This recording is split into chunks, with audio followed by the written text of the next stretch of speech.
ইদানিং নতুন একটা স্কেল বাইরেছে, এই স্কেল দিয়া আমরা বাংলাদেশে কারা কারা ইন্ডিয়ান লেসপেন্সারি করতেছে সেটা বাইর করে ফেলতে পারবো। সেই স্কেলটা কি আপনি কয়েকদিন থেকে শুনতেছেন না? যখনই আমি কই বিএনপি ইন্ডিয়ার কোলে গিয়ে উঠছে, তখন বিএনপি ওয়ালারা এসে কয় জিন্দেগি বিএনপি ইন্ডিয়ার কোলে উঠতেই পারে না। ইন্ডিয়া কারে কয় আমরা তো চিনিই না। এইসব অপপ্রচার করিস তুই শালার রয়্যাল এজেন্ট। তারপরে বিএনপির লোকটা মূর্খ হইলে কবে মালওয়ানের বাচ্চা, আর ডাবল ড্রপ আউট কচু খেতে হইলে কবে কাফের। কিন্তু আজকে এমন কিছু প্রমাণ দিব একেবারে চালচালাইয়া বুঝে যাবেন বিএনপি কার কোলে উঠিছে। শুধু তাই না, বিএনপি একেবারে খাপে খাপ মমতাজের বাপের মতো ক্ষমতায় থাকার জন্য আওয়ামী লীগের টেমপ্লেট ইউজ করেছে। আমি গত এপিসোডে কইছিলাম ইন্ডিয়া বিএনপি বুঝাচ্ছে ইসলামপন্থীরা বাংলাদেশে শক্তিশালী হচ্ছে, দেশের মানুষ ব্যাপকভাবে ইসলামের দিকে ঝুঁকিচ্ছে, তোমরা একা সামলাইতে পারবে না। এটা খাইছে বিএনপি। এখন বিএনপি ওয়ালারা কবে ইন্ডিয়া যে বিএনপি করছে আপনি জানলেন কেমনে? আপনি কি উঠে হাজির ছিলেন? না ছিলাম না, কিন্তু বুঝেছি। করে বুঝেছি এটাই শিখে দিই আপনাকে, চাইনিজ বুদ্ধি। আপনি যদি কারো ফেটে দেন না, তাহলে দেখবেন ও বাইরে হয়ে স্যাগায় স্যাগায় হাঁটিচ্ছে। তার মানে আপনি যদি কারো স্যাগায় হাঁটতে দেখেন তাহলে বুঝবেন ওই গড়া গেছে, বুঝছাও? এইবার আসেন দেখি ইন্ডিয়ার খাস লোকেরা বাংলাদেশে কি করছে। বিএনপির সাথে বামেগের ঐক্য হয়েছে। এম এম আকাশ সবচেয়ে গুরুত্বপূর্ণ কথাটা কয়ে ফেলছে ফসাদ কইরা। সে কইছে যে বিএনপি এবং বামজোট প্রতিক্রিয়াশীল শক্তিকে সুযোগ দিতে নারাজ। তো এই প্রতিক্রিয়াশীল শক্তিকে বাংলাদেশের সাধারণ মুসলমান দেখেন কি করছে। মনে হচ্ছে বিএনপি ও বামজোট উভয় বর্তমান দক্ষিণপন্থী প্রতিক্রিয়াশীল ধর্মীয় শক্তিগুলোকে আরো সংগঠিত হওয়ার সুযোগ দিতে নারাজ। এবার বুঝেছেন তো, সব ইন্ডিয়ান লেসপেন্সার এক হইছে। বামেরা কেন এতদিন পরে ঐক্য করে? এই যে নৌকা লাঙ্গল ধানের শীষ সব সাপেরই একই বিষ, এটা কার স্লোগান? CPB slogan. এখন বিএনপির সাথে ঐক্য করার জন্য দেওয়ানা হয়ে গেছে সিপিবি বামেরা। দেখি যাও কোন হারবাল খাইছে, কলিকাতা হারবাল খাইছে। তারা কইতো বিএনপি নিজেই মুক্ত বাজারপন্থী, বিএনপি আওয়ামী লীগের মধ্যে শ্রেণীগত কোনো পার্থক্য নাই, তারা মুক্ত বাজারে বিশ্বাস করে। করে তারা বলতো আওয়ামী লীগ বিএনপির বাইরে, জোট মহাজোটের বাইরে একটা বিকল্প শক্তি চাই। এখন কেন ঐক্য চায় বিএনপির সাথে? তারা হরতাল ডাকিছিল, মানে সিপিবি, সেটা বিএনপি হ্যাংলার মতো সাপোর্ট দিছিল, প্রায় দেয়। হ্যাঁ, সাপোর্ট দিলে তো ভালোই, আমাকে একজন যদি সাপোর্ট দেয় তাহলে তো ভালোই। কিন্তু সিপিবি কয় আমরা কি বিএনপির সাপোর্ট চাইছি? চাই নাই তো। রামপালে কয়লা ভিত্তিক বিদ্যুৎ কেন্দ্র নিয়ে একটা আন্দোলন করেছিল বামেরা, আমি তখন সিপিবির।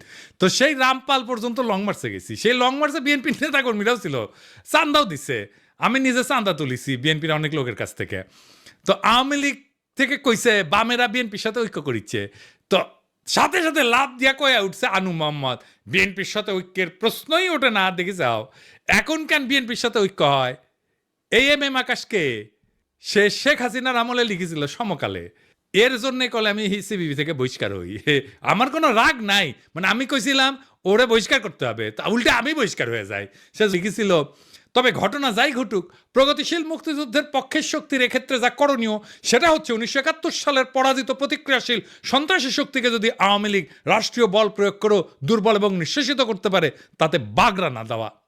বুঝেছাও এই প্রতিক্রিয়াশীল শক্তি কে, ধর্মীয় শক্তি কে, এটা বুঝেছাও? ওই তো কইছে, তাই না?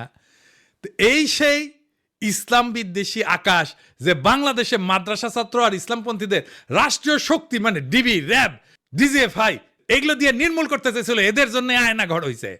তার সাথে বিএনপি ঐক্য করে কার পিড়িতে? যে ইন্ডিয়া বলে আওয়ামী লীগে যদি না থাকে বাংলাদেশে আমাদের কোনো বন্ধুই নাই। সে ইন্ডিয়ার বন্ধু হইলো কেমনে? আবার দেখেন এই যে ইন্ডিয়ান রয়ের স্টেশন কমান্ডার রাজেশ অগ্নিহোত্রীর সাথে বিএনপির স্থায়ী কমিটির সদস্য গয়েশ্বর চন্দ্র রায়ের কন্যা অর্পণা রায় এখন কি যেন লিখিচ্ছে, সাইন করিচ্ছে, দেশ বেঁচে দিচ্ছে বলে হয়। বুঝছাও? রয়্যাল লোকের সাথে গয়েশ্বর রায় পরিবারের কাজ কি? এবার আসেন দেখি এই বন্ধুত্ব হওয়ার পরে মির্জা ফখরুল কি কয়, শুনেন। ভারত আমাদের প্রতিবেশী, সবচেয়ে বড় প্রতিবেশী, আমাদের বন্ধু। দেখেছেন দোস্তালি হয়ে গেছে কলে।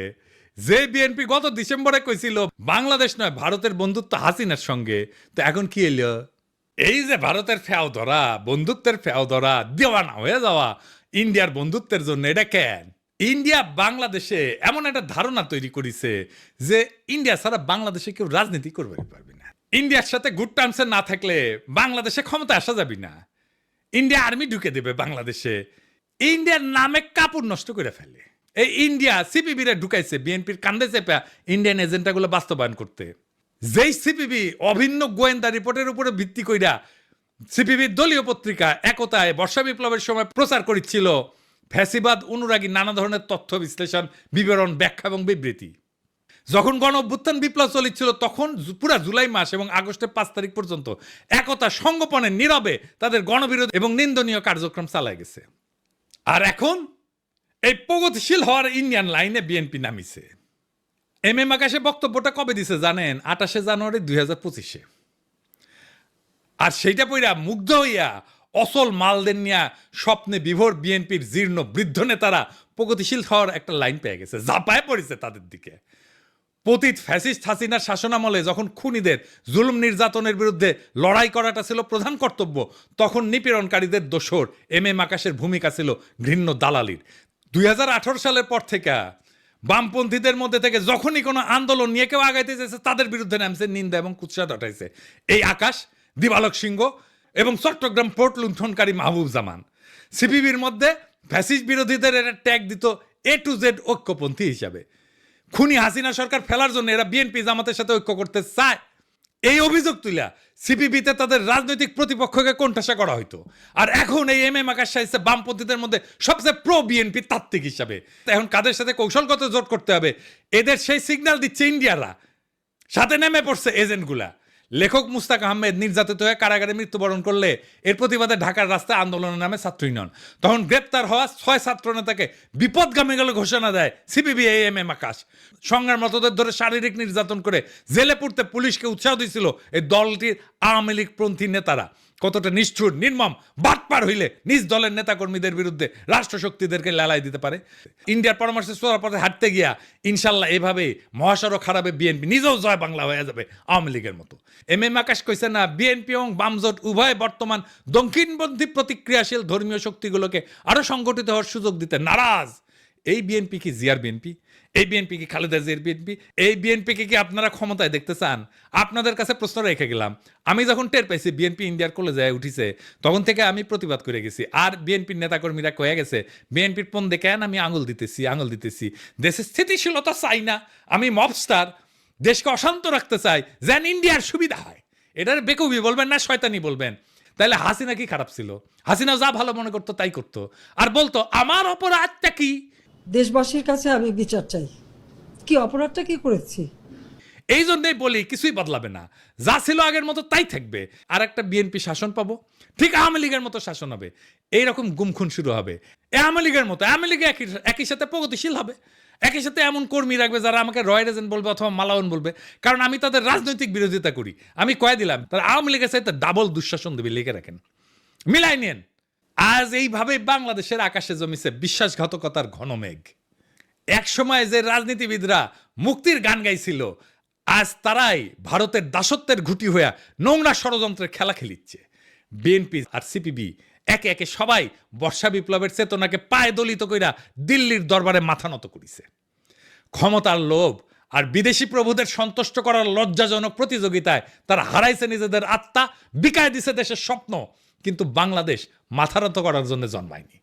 এই মাটি, এই মানুষ বর্ষার বজ্রবিদ্যুতের মতো জায়গায় উঠবে সমস্ত দাসত্বের শৃঙ্খল ছিন্ন কইরা।